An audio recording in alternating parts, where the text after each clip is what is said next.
Halo teman-teman, Assalamualaikum warahmatullahi wabarakatuh. Selamat datang di channel aku. Aku Puput Mailani dengan NIM 1323062.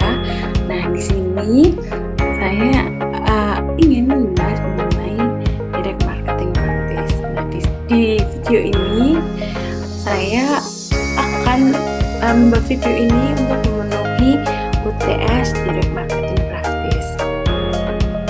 Oke, di dalam video ini saya akan membahas mendalam mengenai direct marketing. Nah, sebuah strategi yang penting bagi bisnis dari berbagai skala. Nah, kita itu akan menjelajahi konsep-konsep, kunci strategi praktis, dan lain sebagainya. Nah, dalam 15 menit ke depan, kita akan membahas berbagai macam mengenai direct marketing praktis. Oke, yang pertama yaitu apa sih itu direct marketing?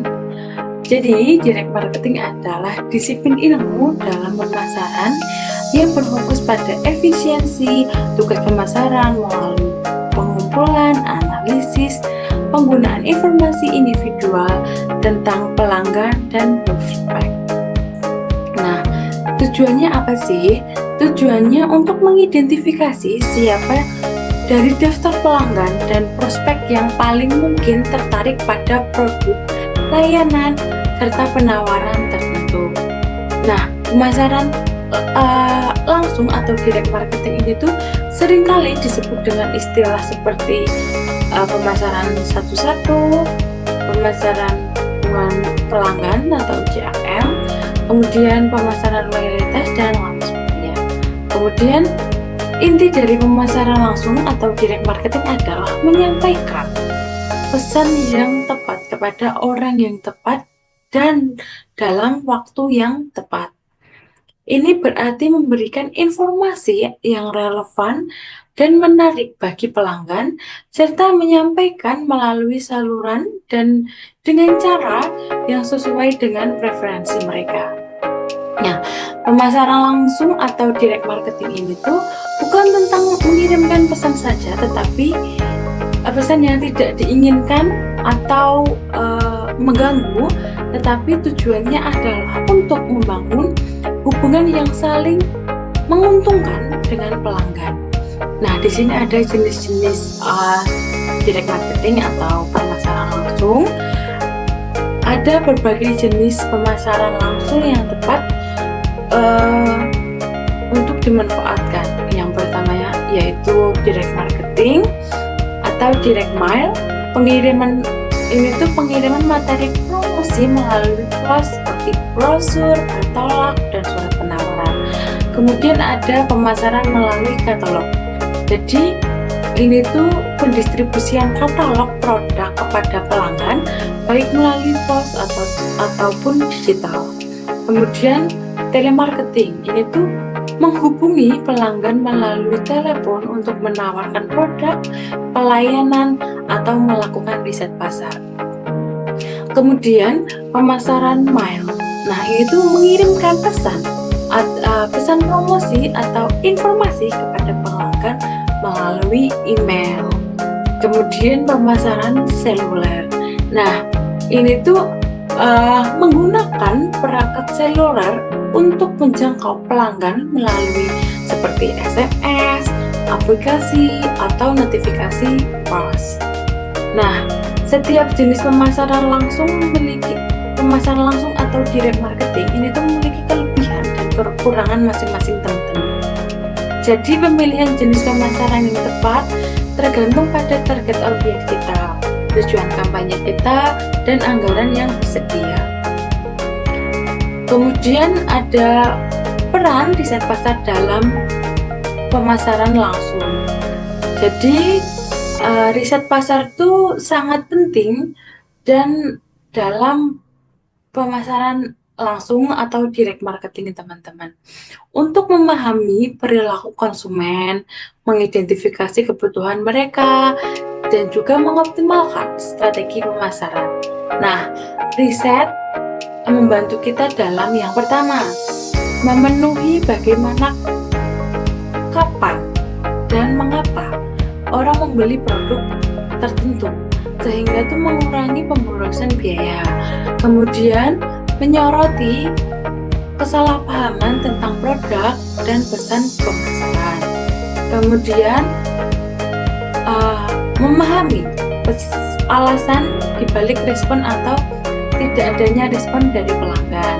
Kemudian mendapatkan feedback yang jujur dari pelanggan tentang perusahaan dan produk yang kita jual.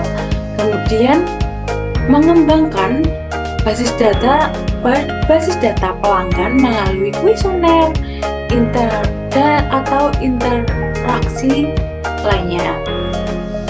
Kemudian menilai efektivitas pesan pemasaran dalam mengubah opini pelanggan.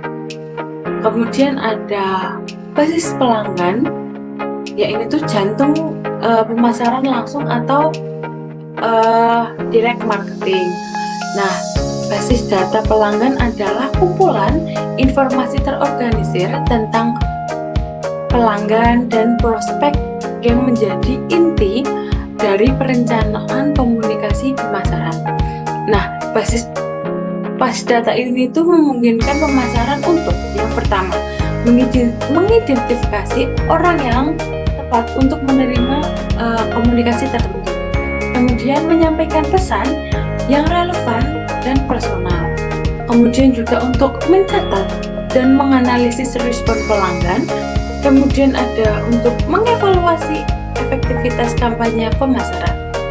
Nah, kemudian juga ada jenis-jenis yang dapat disampaikan, jenis-jenis data yang dapat disampaikan dalam basis data pelanggan, yaitu ada data demografi yang mencakup usia, jenis kelamin, pendapatan, pendidikan, dan lokasi geografis. Kemudian ada data psikografi. Nah, data psikografi ini tuh mencakup gaya hidup, minat, nilai-nilai, dan kepribadian.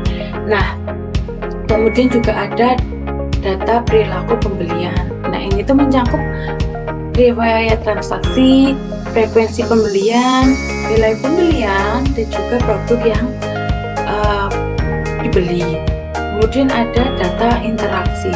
Nah, data interaksi ini tuh respon terhadap kampanye pemasaran. Kemudian ada umpan balik pelanggan dan keluhan. Nah, data yang akurat dan terkini sangat penting teman-teman untuk keberhasilan pemasaran langsung atau direct marketing. Kemudian ada segmentasi dan profiling pelanggan. Nah, segmentasi itu apa sih? Jadi, segmentasi adalah proses berbagai basis data pelanggan dan prospek menjadi kelompok-kelompok yang lebih kecil berdasarkan karakteristik tertentu. Nah, contohnya apa? Contoh segmentasi itu ada segmentasi demografi, yaitu meliputi berbagai pelanggan berdasarkan usia, kelamin, dan pendapatan serta lain-lainnya. Kemudian segmentasi geografis ini tuh membagi pelanggan berdasarkan geografis atau lokasi geografis. Kemudian ada segmentasi psikografis, yaitu ini adalah membagi pelanggan berdasarkan gaya hidup, minat, dan nilai-nilai. Kemudian ada segmentasi perilaku. Nah, ini tuh membagi pelanggan berdasarkan riwayat pelanggan, riwayat pembelian, frekuensi pembelian, dan lain sebagainya. Kemudian ada profiling. Nah, profiling itu apa sih teman-teman? Jadi, profiling adalah proses mengidentifikasi karakteristik yang menonjol di antara pengguna untuk menyaring prospek yang relevan. Jadi, segmentasi dan profiling ini tuh memungkinkan pemasar untuk menyampaikan peran yang lebih relevan dan profesional kepada setiap kelompok pelanggan, dan juga meningkatkan efisiensi kampanye pemasaran dengan menargetkan audiens yang lebih tepat. serta mengoptimalkan return of investment atau ROI dari kegiatan pemasaran. Kemudian ada metode perhitungan anggaran atau IMC. Nah, ada beberapa metode yang tepat yang dapat digunakan untuk menghitung anggaran integrated marketing communication atau IMC ya teman-teman. Di antaranya apa sih? Jadi di antaranya yang pertama ada metode presentase penjualan. Nah, ini tuh menentukan anggaran berdasarkan presentase tertentu dari penjualan yang sudah terjadi atau diproyeksikan. Kemudian ada metode competitive parity. Ya, ini tuh menentukan anggaran besar berdasarkan anggaran yang dikeluarkan oleh pesaing. Kemudian ada metode objective and target. Nah, ini tuh apa sih teman-teman? Ini tuh menentukan anggaran berdasarkan tujuan kampanye dan juga tugas-tugas yang perlu dilakukan untuk mencapai tujuan tersebut. Nah, kemudian setiap metode itu tuh memiliki kelebihan dan kekurangannya masing-masing ya teman-teman. Jadi tidak ada kelebihan dan tidak ada kekurangan dari metode yang sudah ada tadi.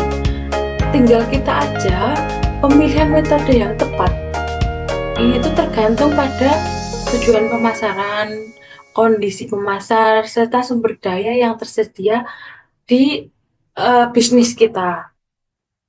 Nah, kemudian ada matrik kinerja yang spesifik. Nah, kinerja kampanye pemasaran langsung ini tuh perlu diukur teman-teman. Untuk apa?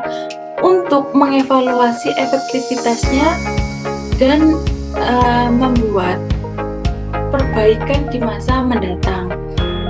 Jadi matrik kinerja dan yang spesifik ini tuh sangat penting ya teman-teman untuk kinerja kampanye pemasaran langsung yang diukur untuk mengevaluasi efektivitasnya gitu teman-teman. Kemudian ada beberapa matrik kinerja yang penting. Apa sih di antaranya tuh apa aja sih yang paling penting atau yang penting itu? Yang pertama itu tingkat respon. Jadi presentase orang itu tuh gimana merespon kampanye pemasaran kita. Kemudian jadi gini teman-teman, jadi seberapa presentase orang yang merespon kita tuh kampanye pemasaran gitu tuh banyak atau tidak, cepat atau tidak, seperti ini teman-teman. Kemudian tingkat konferensi. Jadi presentase orang yang melakukan tindakan yang diinginkan. Jadi misalnya gini teman-teman, misalnya melakukan pembelian ya teman-teman. Jadi seberapa tingkatan konvensional itu presentase yang melakukan tindakan sepertinya pembelian gitu loh teman-teman. Jadi seberapa banyak orang itu melakukan pembelian setelah merespon kampanye kita, seperti itu teman-teman. Kemudian ada yang selanjutnya itu ada biaya per akuisisi teman-teman atau CPA. Nah, biaya yang dikeluarkan untuk mendapatkan satu pelanggan baru. Nah, misalnya ini teman-teman, kita memerlukan biaya untuk melakukan promosi dan mendapatkan pelanggan baru, seperti itu teman-teman. Kemudian customer lifetime value atau CLTV.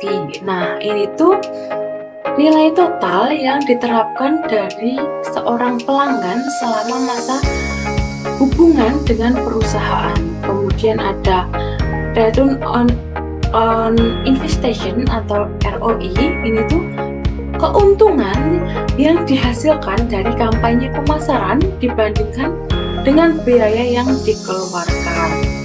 Nah, dengan mengetahui dan menganalisis matrik kinerja pemasar dapat mengoptimalkan kampanye mereka dan mencapai hasil yang lebih baik. Nah, kemudian dari kesimpulan ini ya teman-teman, dari apa yang sudah kita bahas, ini tuh pemasaran langsung atau direct marketing ini tuh adalah alat yang cukup ampuh teman-teman untuk menjangkau pelanggan, kemudian membangun hubungan dan mendorong penjualan. Kemudian dengan memahami konsep-konsep kunci dan menerapkan strategi yang efektif, ini dapat kita manfaatkan pemasaran langsung atau direct marketing ini tuh untuk mencapai tujuan bisnis kita. Kemudian dengan adanya ini, semoga bisa bermanfaat untuk kita semua dan juga bisa membawa inspirasi untuk bisnis kita.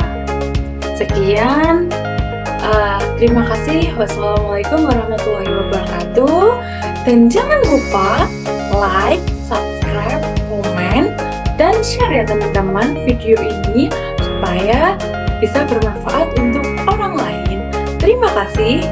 Dadah. Sampai jumpa di channel selanjutnya atau video selanjutnya.